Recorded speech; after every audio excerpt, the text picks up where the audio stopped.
What an honor to continue this evening. No one should think for a second that, okay, we were lucky. We had Saba Shia for a few years together and the families were combined and, families go their own way. And Twerski family goes in their way and the Myers family go in their way. And not the case. There's a connection here that was made over the last few decades that's so strong. And we spoke about the memorable, it's angelic Ne'ilah here, together with 4 generations. And it continued this year too, even without Rabbi Twerski here. He's supposed to come and join us, the Twerskis, be here with us for Yom Kippur. Because the connection is so strong. Chaim grew up, he was born here, he was in Pittsburgh for many years, came back here, is running an amazing network of kollels, producing Talmidei Chachamim, rabbis that are going to guide the next generation. You should have continued bracha and hatzlacha in your holy work and continued nachas from your family. And it's just an unbelievable zechus. Chaim writes every week, sends a beautiful divrei Torah out, always quoting Saba Shia, and it's just magnificent to keep hearing new ideas and new insights. And by the way, you write beautifully. Baruch Hashem. It's in the Twerski genes to write well, apparently. So it's an amazing zechus to have Chaim here. Mamish cousins, family. Not that, we happened to once share Saba Shia. It's way more than that. And it's a zechus. And I thank you for coming. And I'm very excited. Thanks for having me.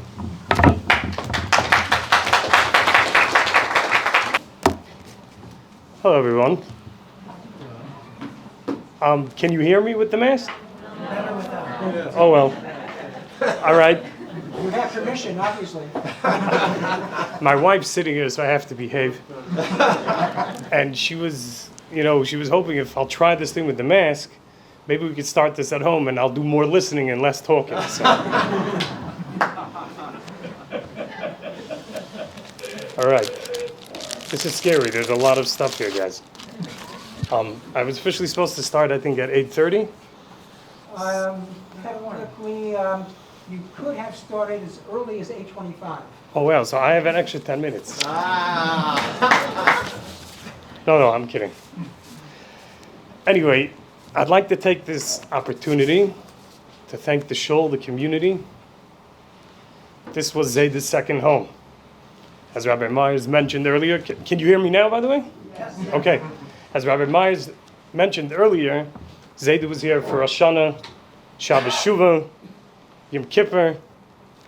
I had the privilege to be here for Yom Kippur for many years, and I thank you specifically. That's extra thank you for that. Thank you for having me. And 2 of my children who were here every year also as well.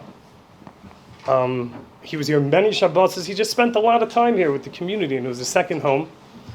And as a member of the family, I'm going to take the opportunity. I'm sure everybody else would like to express the same thing. So thank you for having me. We really appreciate it. And to Rabbi Myers and family specifically, the love, the respect, the honor, I don't have the right words, all the adjectives, that they treated Zayda with, it went above and beyond what a son would treat their father like. So this was an amazing relationship. And I think as a result of that, maybe this is why the shul has the schus to host the Torah Center on Zayda's name. And my bracha to you is his schus should be what's the right word? Yes, his schus should be there for you, your family, the community, and all of Klal Yisrael. Amen. And we have another schus. She's hiding there, but Bubby's here with us tonight. I'll behave, Bubby, don't worry. And I'm only going to say 2 words. Thank you. There's a lot more. I'd rather not cry in public. And so, thank you. We'll leave it at that. And again, a special thank you for Rabbi Myers and for Reb Mort Bar for giving me the privilege to be, besides for just developing the center, and I know the amount of hours he put into the beautiful website and the networking and getting this underway. But he gave me the privilege to be able to come here tonight to actually go through many of my Zayda's books, read through them about the topic that we're discussing tonight. And it's been an amazing experience. I would say it's life-changing, and I suggest you try it yourselves. It's a great idea. So I really, really appreciate that. Honestly, I feel inadequate. I may look confident, but I'm feeling very inadequate standing here tonight. Inadequate and inferior would really be the right words.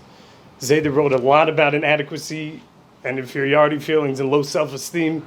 Here he may have agreed with me, possibly. And I'll explain to you why. I'm not here to give over my own thoughts or stories. I'll save that for a different time. I'm going to try and give over some of Zayda's teachings and writings about the subject that we're speaking about. And I find that to be a very daunting task, to be able to properly say something over and give it over in the form he would have liked it. And Zayda, if I misquote you or there's something improper, come and tell me about it, please. I've heard some members of the family have had dreams about him. I dream about having dreams about him. It hasn't happened to me yet. So please come tell me. We'll appreciate it. Don't take me up there. Come down and tell me here. Our topic for tonight is growth through adversity, right? Maximizing the trials and difficulties of recent times. I need not expound on the amount of adversity we've been experiencing as a whole, as a community, in the entire world over the last 2 years. Corona, loss of loved ones, friends, family members, loss of livelihoods. The whole world is in upheaval. And strangely enough, to add to all of this, there's been numerous freak accidents in the world, which I'm not going to enumerate, but I knew many people that experienced some of these accidents. The Miron tragedy is a famous one. I knew 6 people that were there that passed away. It's been a very strange last couple of years. So there's a lot of adversity. And I'm going to try and share with you Zayda's philosophy, how we're supposed to view adversity. And as they say, and it says in Mishlei, ten l'chacham v'yachkem oid, instruct the wise men, he will grow wiser. There's, they say 90 books. Have a great time. There's a lot of stuff, a lot of material on it. And what I'm going to say tonight, unless I specifically, what? In the back, oh, okay. Unless I specifically, I had many of the books for many years. I have the privilege of being married to a granddaughter of Rabbi Sherman, who's the general editor of Art School. So I would get the Art School books immediately after they came out, to the point that my uncle once came over and he dropped off was Twerski Chumash. I remember it was the first year I was married. I was living in Brooklyn. And he dropped off Twerski Chumash at my house. There was this little bag next to the door, and I got home from Koil that day. And I called up my grandpa. I said, Zayda, it's a great book. He's like, what, you have it already? And what my uncle told me when he picked it up was still warm from the machine. He had gone to see his father at the office. And he's like, oh, I forgot you have Protexia. That's what Zayda said to me. I forgot you have Protexia. So the Art School books I had, and over the years, and especially the last 6 months, anytime I could find anything, even the ones that aren't in print, I've been buying them. So if you found somebody competing with you on those auctions, I think that it was me. I'm going to be quoting Rav Dessler, Rav Nachman, the Chafetz Chaim. These aren't divrei Torah that I myself saw them. I'm giving over what I saw in Zayda's books or heard from him, and it's the way he viewed them. So this, I'm just to let you know, it's not my own. Zayda loved to teach with stories. That's how we learned very often from his father. So we're going to try and do the same. And I hope you find it enjoyable, and I hope we'll actually grow together from this. I definitely grew a lot from it. And my wife suffered a lot from this, actually, I'd say, the last couple of days. No, it's not true? It is. The Gemara in Brachos, famous Gemara in Brachos, Geshem shemavarchen ala toiv, kach mavarchen ala ra. Just as we make a bracha to Hashem for the good happenings in our lives, we are to make a bracha, give a bracha to Hashem for the bad. Very difficult Gemara. And a man once approached the great Mizritcher Maggid and he asked him, this is like a superhuman demand. How are we supposed to thank Hashem for the bad things that happen to us in our lives? They're bad, they're painful. So he said to him, I have my Talmud, the Rebbe Zisha, go ask Zisha. Okay. So the man approaches the Rebbe Zisha and he said, the Rebbe sent me to you to ask you this question I have in the Gemara. He said, no, you're making a mistake, not me. He said, no, he told me Tazisha. He said, no, I'm ignorant. I don't know anything. I don't know any Gemara. It can't possibly be me. So he said, no, the Gemara, why do we make a bracha? Why are we supposed to thank Hashem, make a bracha for the bad things that happen to us? Just like the good things. He's like, oh, you see, I told you made a mistake. He said, what do you mean? He said, nothing bad ever happened to me in my life. And it's well known the Rebbe Zisha suffered from many painful ailments. Poverty was beyond, many stories about how he had nothing to eat, and he all of a sudden, at the end of the day, before he was going to faint, he would get something. And he said to the man, you have the wrong guy. Nothing bad ever happened to me. He looked at Rabbi Zisha in these tattered clothing, and he understood maybe what the Maggid meant to tell him. And we'll explain further, Mitzvah. A man once found the Rebbe Zisha. He was in high spirits, in a great mood. He comes over and says, Rebbe, how could you be in such high spirits? Your family is miserable. They're suffering in poverty. They don't have anything to eat. Your house is, I mean, probably couldn't even call it a house. Your shack, your hut. So Rebbe Zisha said to him, no, let me explain something to you. Of course my family's miserable. They're depending on me. I'm good for nothing, he said. But I depend on Hashem, so I'm happy. And again with the Rebbe Zisha, somebody once asked him, somebody asked the Rebbe Zisha, we make the bracha every morning in Berachas HaShacha, she'asa li kol tzarki, that Hashem provides us with all of our needs. How do you make that bracha? You don't have all your needs. You're suffering. You're in poverty. He said, no, obviously Hashem knows that poverty is one of my needs. And I can make that bracha. Zayd especially treasured the stories he heard from his father, his grandfather, his uncles. Many of them, they were eyewitnesses to these stories, or they had heard them from first-hand sources, and so he treasured these stories that he knew were accurate. And I'll share one of them with you. In 1882, the Zayder Matala, that's Zayder's great-grandfather, he would always tell my children, he would say to me, we're sitting together, he would say, look at your children's great-grandfather, look at my great-grandfather, because Zayder Matala was this Torah giant. And often I said back to him, Zayder, Dar Dar V'Darshav, Dar Dar Manhigav. Each generation with their Rabbanim and their leaders. And several times he said to me, you're nuts. How could you compare me to my great-grandfather? But anyway, he was right about the nuts part, by the way, and that's a diagnosis from a psychiatrist. In 1882, the Zayder Motel is Haif, which is Yiddish for his courtyard. The Rebbe's back in those days, they lived in these little villages. His shul was there, his house, many of the family members lived there. He was out of town at the time, I think it was actually Shavuos, and his Haif burned down to the ground. Now, I heard this story from Zayder many times. It's in several of his books. I heard it from Zayder's second cousin, the Chabina Rosh Shiva. So this is a story. It burned down to the ground. And in his Haif, besides for the loss of all the, whatever the family had, that you could build back up, and Baruch Hashem, there's no loss of life, he had an extensive library. And he had many manuscripts that they were the only copy, and valuable svarim. Especially he had a manuscript from the Kedushas Levi, from the Barditcher Verov, on Masechtas Ksubis. There are very few Rebbes from that time wrote on Shas, so this was a valuable thing. We don't have that anymore. He had his grandfather, Chakasar Zayda, had years and years of Torah discourses, and he had been preparing them to print. They were all burned. Later on, they found 1 year with one of the Talmidim, and they printed that. And he had his own sefer on Shemos Gittin. The rabbi could tell you that's a very difficult subject, and that burnt as well, and many manuscripts. So this was, as you could say, it was a terrible calamity, a personal loss for him. He was sitting with some chassidim, whichever town he was, and somebody came in and gave over the bad news. And his first reaction was he gave this deep krechs, this sigh, and he had this pain look on his face. This was bad news, and he was sad about it.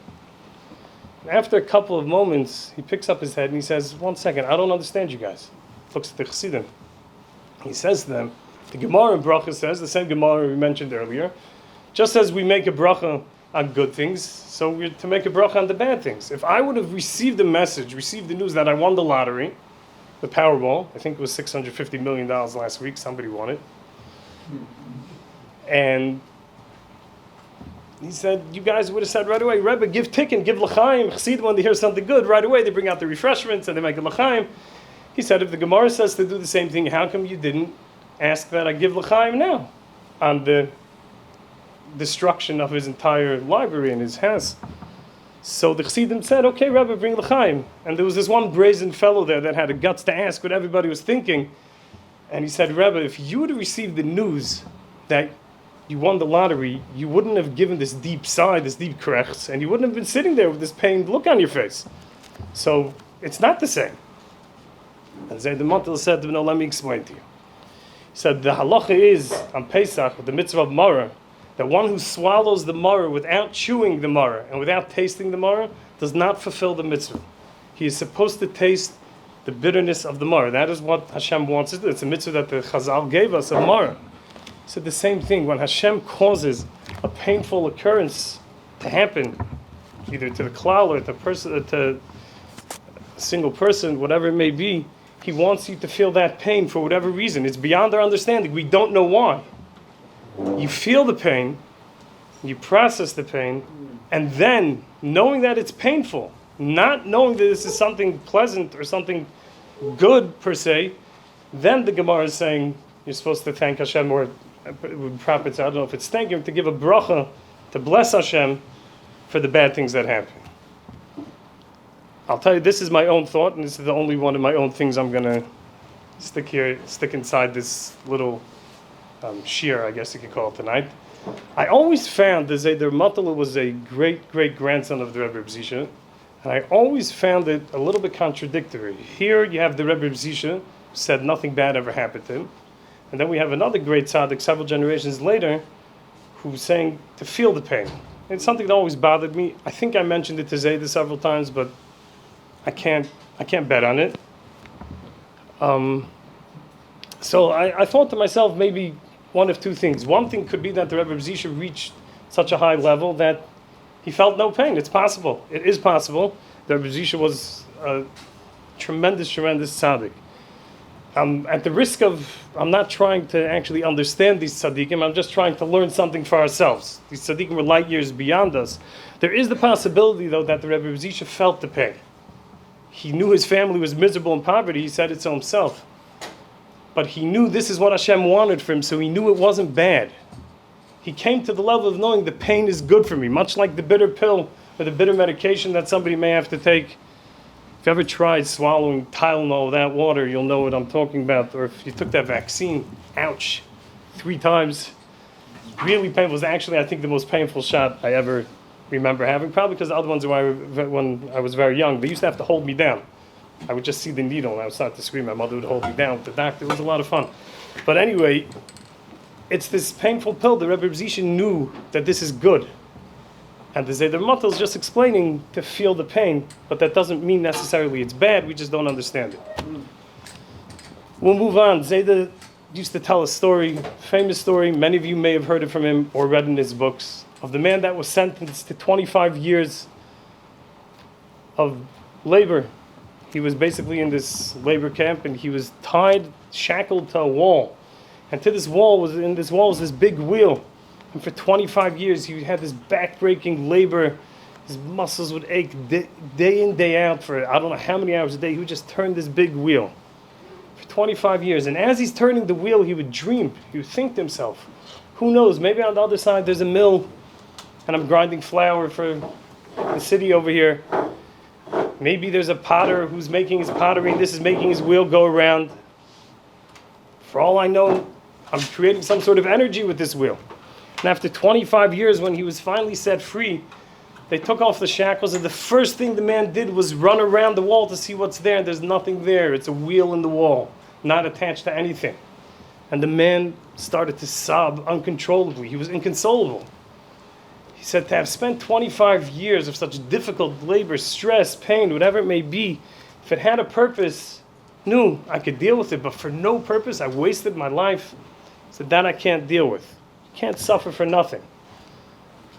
Zayda had a relationship with Charles Schultz, the creator of the Peanuts cartoons, and he published 4 books in collaboration with the Peanuts cartoons, explaining what we can learn from them. And he met with Charles Schultz several times. The last time, I think 2 days before Schultz died. And Schultz asked him once, he said, Abe, what's the meaning of suffering? Why do we suffer? Great question. And Zayda answered him, there's no better answer than your own. So he said, what are you talking about? So he said, there's a strip that you have of Linus, and he's at the beach, and he built this beautiful, beautiful, intricate sand castle. Not a great place to build a building. And the rain came down and the tide came up, and after a while, he saw all his meticulous labor go to waste. It's gone. And he's staring at the ruins of his castle, and he says in the comic, there's a message in this. I just don't know what it is. And that was Schultz's understanding of suffering, and it's very true, except that to us Yidden, we know that there is a deeper message, and we may know generally of what it is. We may not know specifically what is wanted from us at that moment, but we'll get to that. Zayda in his books often asks the question, why do bad things happen to good people? Why do good people suffer? Why is there suffering? And he writes it, why is there disease? He expresses himself beautifully in the way he would write. Disease, and you see young children suffering. It's terrible. Why? And it's a great question. It's such a great question that science has no answer for it. And Moshe Rabbeinu asked this question. That's what the Medrash says. Moshe asked Hashem, why do bad things happen to good people?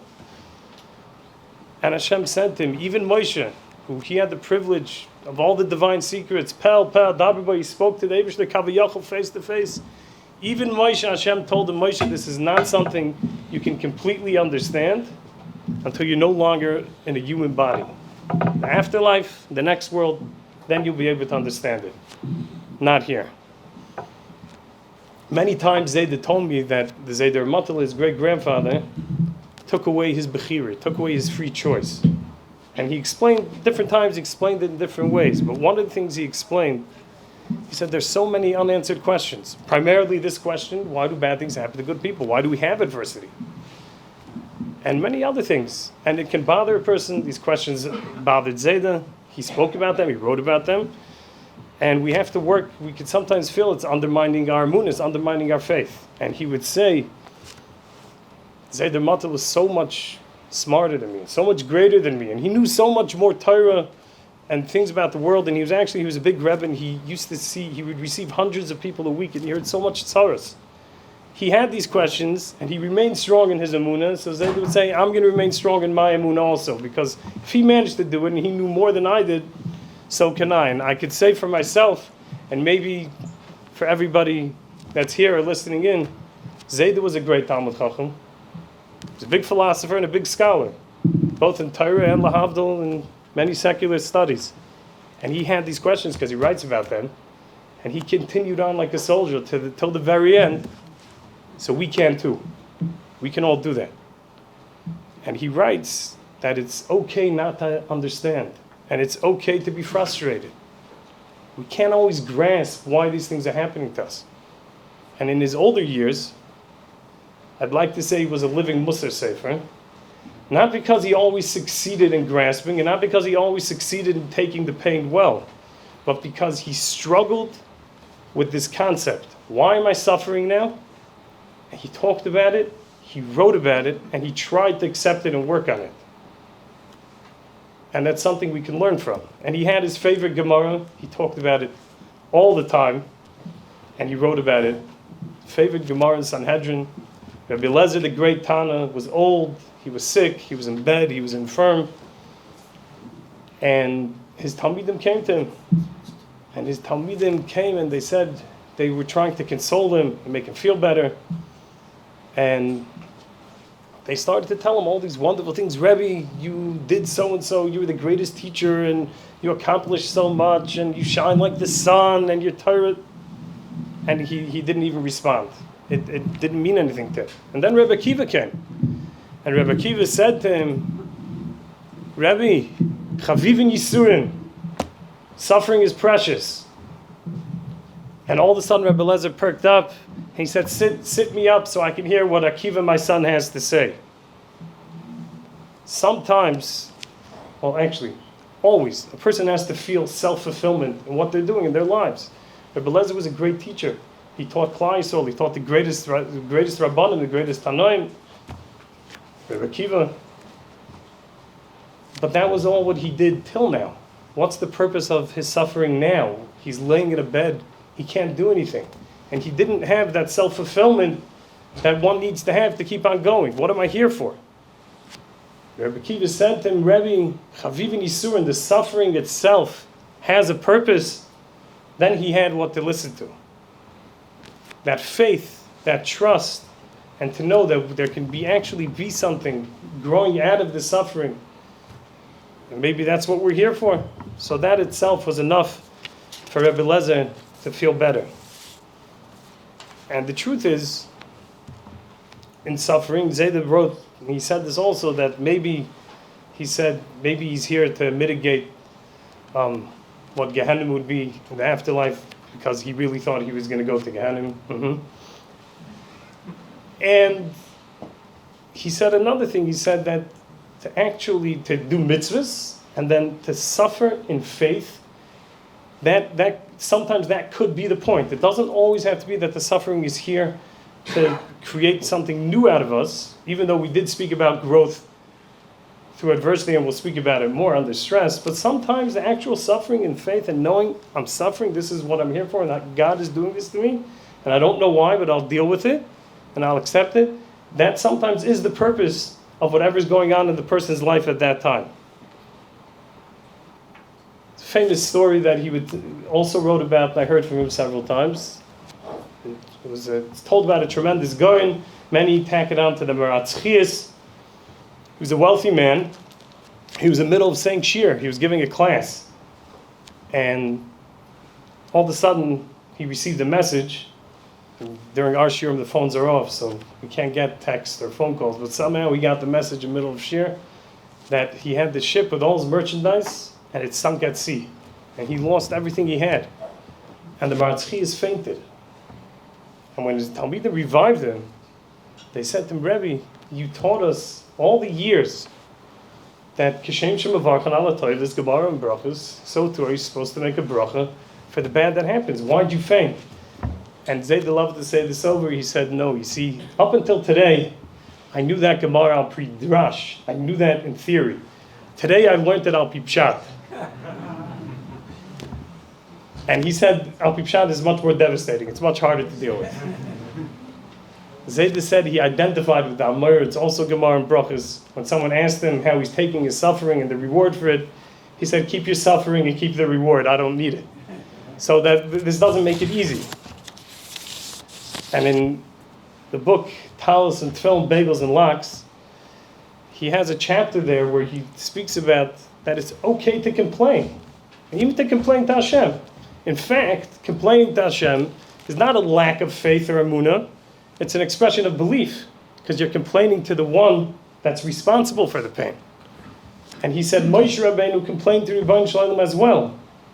And it's much like saying ouch. When something hurts, you're saying ouch. Because you're not saying something wrong about what's happening. It hurts. I'm in pain, and I'm complaining about it. The Chafetz Chaim does explain that Moshe was punished one time for complaining, when he said, Lama harei oisa la'am hazeh, why did you cause evil to these people? Chafetz Chaim said, nothing Hashem does is evil. And because of that, Moshe Rabbeinu on his level was punished for saying that. But not for complaining. It's okay to complain. It's painful. It hurts. Zayda wrote about his friend that had an orchard of trees. And he had this beautiful garden. Trees were growing fruits and produced beautiful fruits. But his wife, in the summer, received several bee stings. And she got very frustrated. And she said to him during the winter, you got to get rid of these bees. I can't deal with this. So, Shalom Bayis. So he got rid of the bees. And the next summer, there were no fruit. It didn't produce any fruits. Without that sting, without that suffering, as Dr. Friedman said, there's no growth. So suffering has a purpose. And Zayda coined a syndrome. I think it was the first one. It's the letters SDS, Spiritual Deficiency Syndrome. And he would say people feel this lack of contentment and this lack of satisfaction. They don't realize they're missing spirituality. He often wrote about the contrast between how science classifies the human race as Homo sapiens, which is basically an intelligent ape. I'm insulted. And he classified man as Homo spiritus. It's a man with a spirit. You're here for a reason. A spirit means you can have self-control. A spirit means you can grow. Spirit means you can show benevolence, chesed, you can help others. And he would say over the famous carnation milk slogan, and I even Googled it today to make sure that it exists, and it's famous, that they said they have milk from contented cows. And if all we're going to look for in life is contentment and satisfaction, we will have what's called a bovine existence. We'll just be cows, but we won't be contented cows, we'll be discontented cows. Because you can't always reach contentment. So we're supposed to look for this higher existence, for this higher purpose, for having contentment and satisfaction in our lives, from helping others, from growing. And when we have this higher purpose, it helps us travel through pain, through adversity. When I know that I'm going through something because there's a reason for it, be it that I may grow from this in some way, or because I'm growing in my faith and my connection to Hashem because of what I'm going through. So that is another level in spirituality. I've become closer to God, and that is a reason. And therefore, I can actually be content even though I'm in pain. He said over that Reb Shalom Hirsch used to say that when two words in the Hebrew language share similarities, so it means there's something to learn from it, especially when they're almost identical. The words sameach, happiness, and tzomeach, to grow, are very, very similar. Why? When somebody grows, that will bring them to true happiness. And as Dr. Friedman said over earlier, we grow often through adversity. So he already mentioned the lobster and the crabs. I didn't know about that. And I'm going to say a less known comparison that Zayda used to talk about, and that's the salmon fish. Okay, the salmon is a fascinating thing. I mean, we're going to learn from salmon. It's also a great dish to have on Shabbos and Yom Tov. It's also big schus. But the salmon fish, when they spawn, when they hatch upstream. That's where their parents lay their eggs. And then they swim downstream to the ocean. And they spend whatever amount of time their lifespan is there. And then when it comes their turn, they're going to die after they do this, but it comes their turn to spawn, and they're going to lay their eggs. So they have to travel upstream from the ocean against the current. And often, there's different levels. There could be waterfalls, there could be rocks, and they're going to have to jump over whatever obstacles in their way. And the salmon keep trying to jump. They're pretty large fish, by the way. I'm sure you've seen them. And as they try to jump, they often fail. And they go back, and they swim around a little bit, and then they jump again. And if they fail, they jump again. This is their instinct that Hashem gave them. We have the same thing in our intellect. It's not instinct. We know we're here for a higher purpose. We have a true life goal, and through that we can overcome our obstacles. But we may fail, and that's okay. We'll fail, we'll fall, it's painful.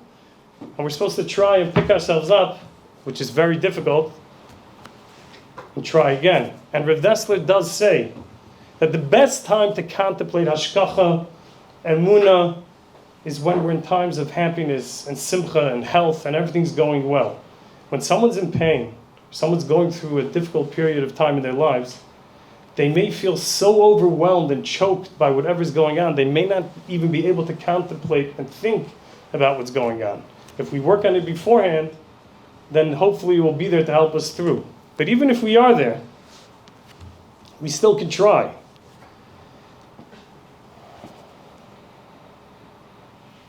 Reb Nachman, and Zayda said this many times. It's famous, you all heard the song, Ein Yish Ba'olam Klal.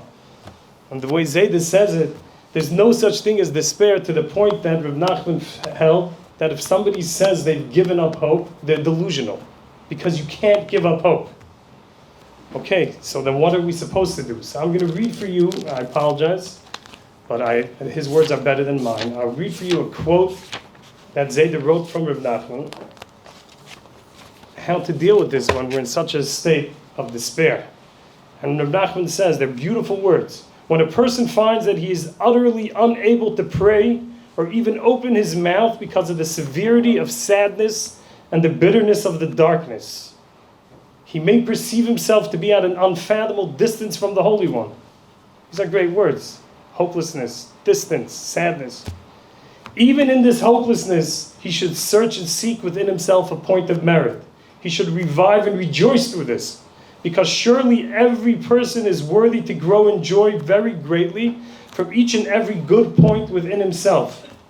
When we are in despair, we may look at ourselves and see only unworthiness. But if we search within ourselves for one small point, not 10, not 20, not 100, one small point of light that is good and worthy, we will find the point, and then we must search and find another and another. And so what Reb Nachman's telling us is no matter how deep down and out we are, there's still something good inside of us. And we need to tap into that good, and from there we can pick ourselves up to a level where we can then renew our connection to Hashem and talk to Hashem and try and get ourselves through this adversity. Zayd would tell the story of this fellow that was walking down the side of the road and carrying this heavy suitcase. And this wagon passes by and he sees this yid schwitzing and he's holding the suitcase. He stops, he says, "Why don't you hop on?" Okay, so thank you. Gets on for the ride. And he sees this fellow is still holding his suitcase.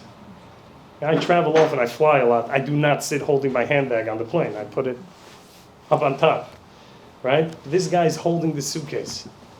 And so the fellow with the wagon said to him, "What are you doing?" He said, "Well, it was so kind of you to give me a ride, but you don't have to schlep my suitcase as well." Now, it's funny, but it's foolishness. But we all do that. We're all guilty of that. We walk around and we're carrying these peklach, as they say in Yiddish. We're carrying all our stress and all our pain. It's not ours. There's a driver to the wagon and we need to hop on the wagon. It's much easier said than done, okay? I'm just repeating stuff. I'm not there. I would like to get there one day without stress and pain. Or I should say with minimal stress, because I need something to grow. So the lobster kind is okay. We hop onto Hashem's wagon and let him drive. And something that is essential to growth through adversity is emunah. Without emunah and without faith, we can't grow through adversity. It's impossible. And really, Zayd writes how adversity is supposed to be a wake-up call. There's a brilliant book, a beautiful book that he wrote during the recession 2008. I think it was actually printed in 2009. The Sun Will Shine Again. It's one of the small little pocket books. I read through the whole thing recently. And if I could, I would just switch the financial disaster to Corona, and it would be perfect for today. And if he were around, I would get his permission to do that, but I can't. But it is a wake-up call to us, and sometimes it's scary to hear because we don't want wake-up calls. We don't want to hear that we're imperfect, but it's a call for us to grow and to reconnect and to pick ourselves up. And anybody that's sitting here in this room, as much as they may not all feel that way, has already heeded the call. Because if you picked yourself up out of your house to come to a shul on a Wednesday night to hear someone you never heard of before speak, then you're obviously looking to do something good. So 10 points for everybody that's here. But we're supposed to grow through adversity. I'm almost done. I didn't raise my hand yet. Oh, you didn't? I wasn't sure. See, I thought maybe I saw that hand coming up. Zayda told a story of his father. A member of their community in World War II was drafted into the U.S. Army, and he was shipped out to Europe to fight the Nazis. And the parents received the notification that he's missing in action. And they were devastated. Missing in action in Europe with the Nazis, they were absolutely hopeless. They were sure he was dead. And Zayda's father would constantly tell them, "No, he's alive, I'm telling you." And he would come to their house once a week to reinforce this faith and to give them chizuk and to tell them, "No, your son is still alive." Well, after the war, This fellow was actually a prisoner of war, and he returned back to the base, and he found a stack of letters that my great-grandfather wrote to him every single week, asking him how he's doing. And there are those in the family that I'd like to say that it was Ruach HaKodesh. But Zayda had a different way of looking at it.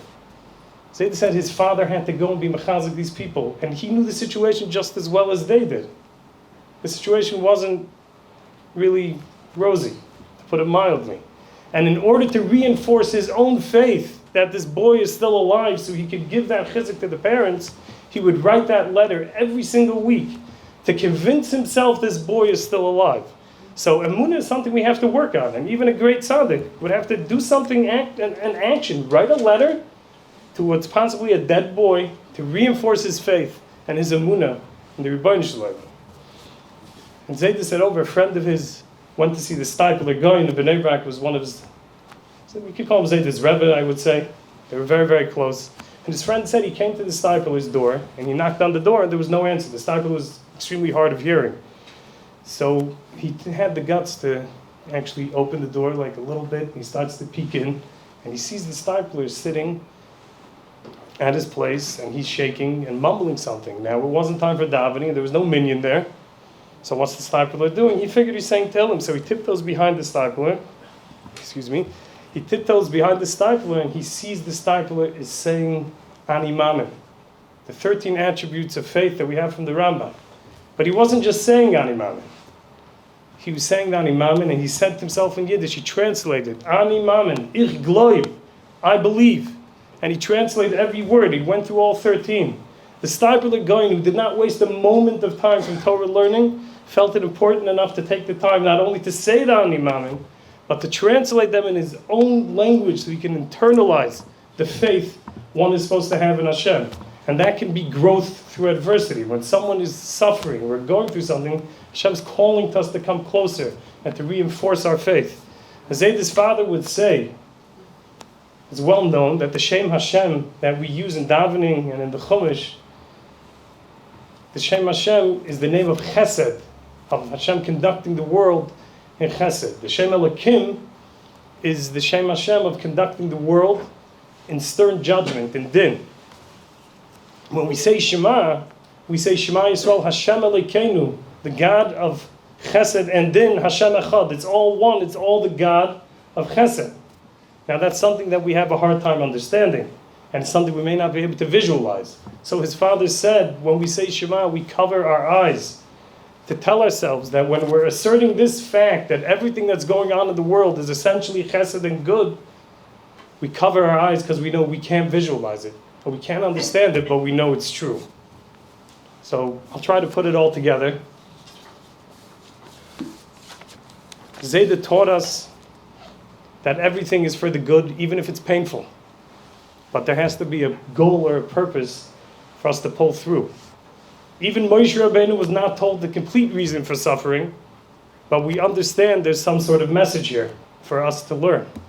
Although it can be extremely difficult to experience Yisurim and to process what's going on, such as we saw the Goyin Maratz Chias who fainted upon hearing the loss of his fortune, the actual suffering could serve the ultimate purpose, as we see from the Gemara of Rebbe Lezer.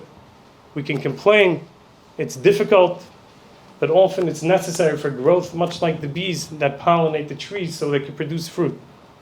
And it will lead us to purpose, growth, and fulfillment. We must not give up.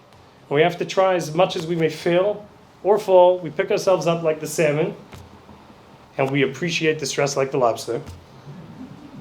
We know Hashem's in the driver's seat. He's carrying us, and we'll work on our emunah and strengthen our belief that everything Hashem does is truly chesed. I'd like to conclude with one thing. This is a beautiful book of Zayda. As far as I know, it was his bestseller. This is Living Each Day. It was printed the first time in 1988. I remember while he was dictating it, and a very close friend of the family's who today lives in Beit Shemesh, she typed it up as a girl, and she actually had a lot of input. She would, very bright woman, she would tell Zayda her thoughts and her criticisms, and he accepted them. And so I'd like to read to you, because I found it very appropriate, what Zayda wrote in 1988 for Zion Cheshvan, which was today. It's a beautiful thought. on the pasuk of the Birchas Kahanim, the priestly blessing that here in Eretz Yisrael we have the schos to receive daily. Yivarech Hashem v'yishmerecha, right? So Zayda wrote as follows: the Talmud states that the above blessings are given to those who are appreciative of God's bounty and who are grateful to God for what He has given them. Some human appetites can be insatiable. Those whose desires are like bottomless pits cannot be true beneficiaries of blessings because whatever they receive only stimulates more desire. This results in persistent feelings of frustration and deprivation rather than gratitude. The ultimate blessing, that of peace, can be ours only if we are at peace with ourselves, satisfied with what we have, and grateful to God for what He has given us. Thank you for coming. Thank you for listening.